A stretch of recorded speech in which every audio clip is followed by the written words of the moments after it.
So you're going on a cruise. Great. Now you got to find the right cruise for you out of the thousands that are available out there.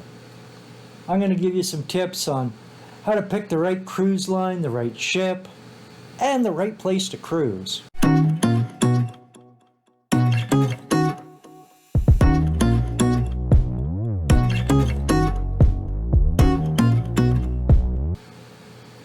Welcome aboard Sea Cruise. I'm Chris, the Cruising Old Fart. Today I'm going to talk about picking the right cruise for your first or your next cruise vacation. With more than 300 cruise ships and 100 cruise lines around the world, your choices are kind of endless when it comes to picking the right cruise. Probably the most important thing to consider is the passenger and the cruise line demographics. Who else is going to be on that ship, and what do they offer that really appeals to me? As the Cruising Old Fart, I'm looking at things a little differently than I used to when I was younger and foolisher. Do I really need a party atmosphere on board? Do I need a go-kart track or bumper cars? And you don't honestly think I'm going up on that climbing wall, do you?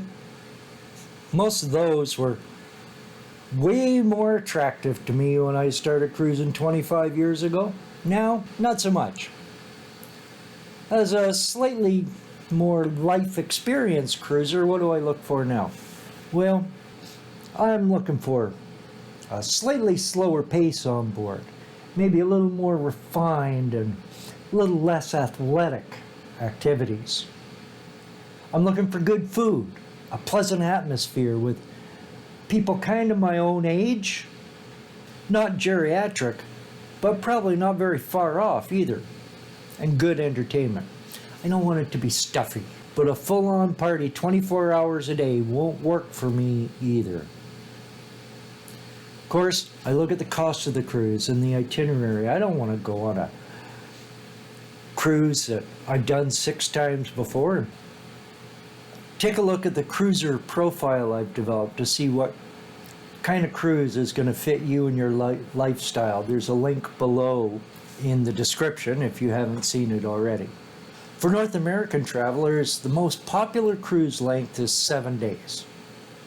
The most popular destination is the Caribbean.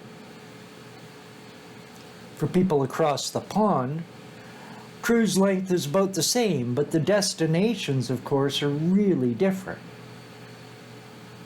Consider a Baltic, a Mediterranean, or a Scandinavian cruise. Or maybe head to Spain or the south of France for a more sun-drenched experience.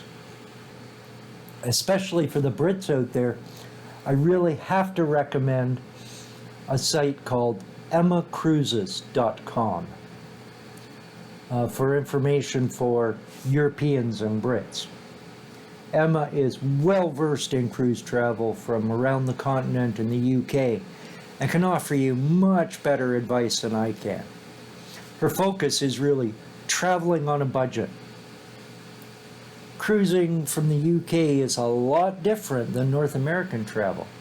Different customs, different rules, regulations, laws, even different cruise companies.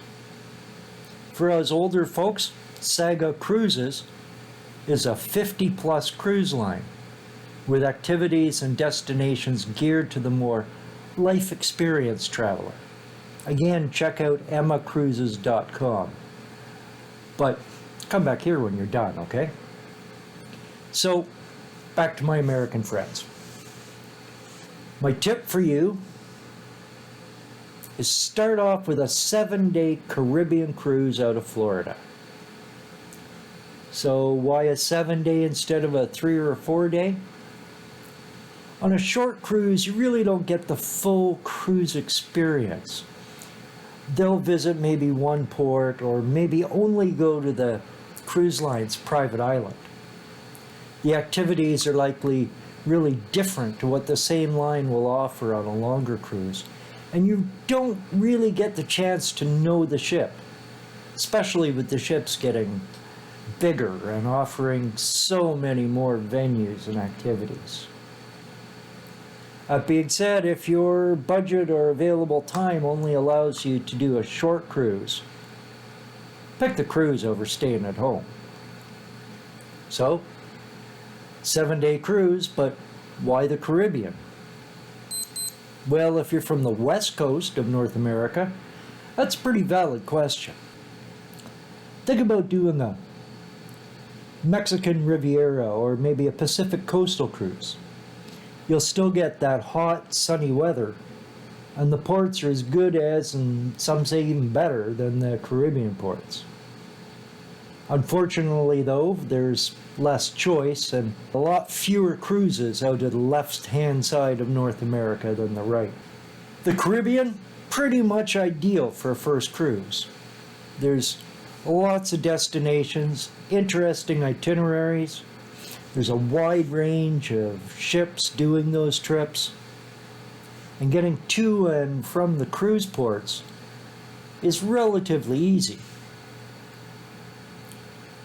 Many of the Caribbean ports are really reliant on tourism and cruise passengers to help boost their economy.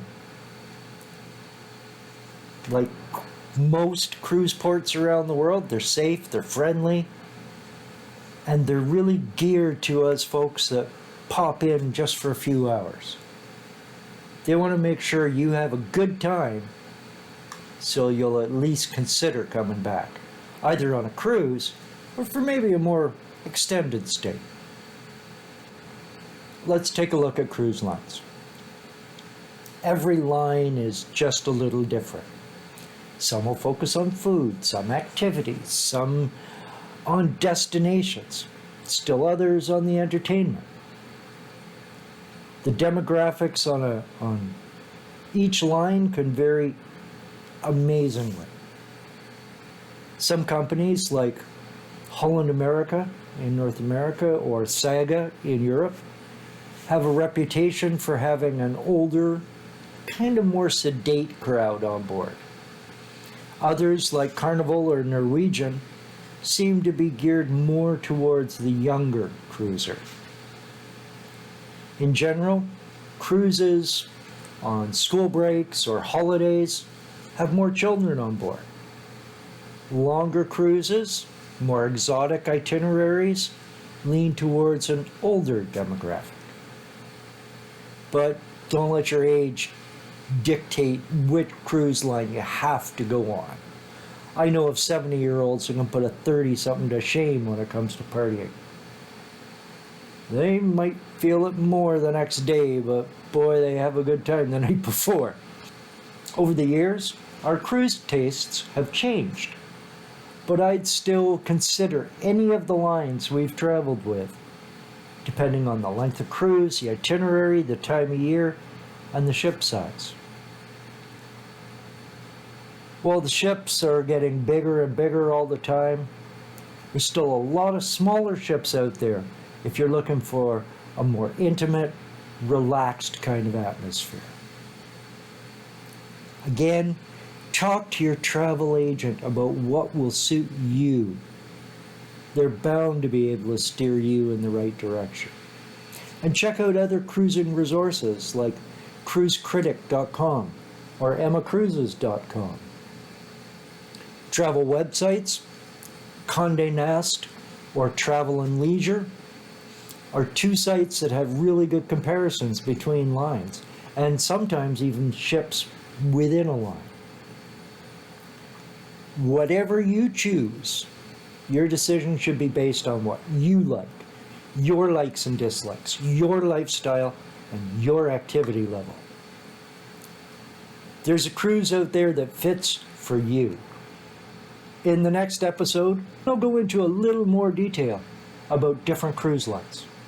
I'll talk about cabins, activities, budget, and of course, food. Don't forget to hit that subscribe button and the notification bell. It doesn't cost you anything, and you'll get notified when my next video comes out. Hey, thanks for dropping by, and we'll see you on board.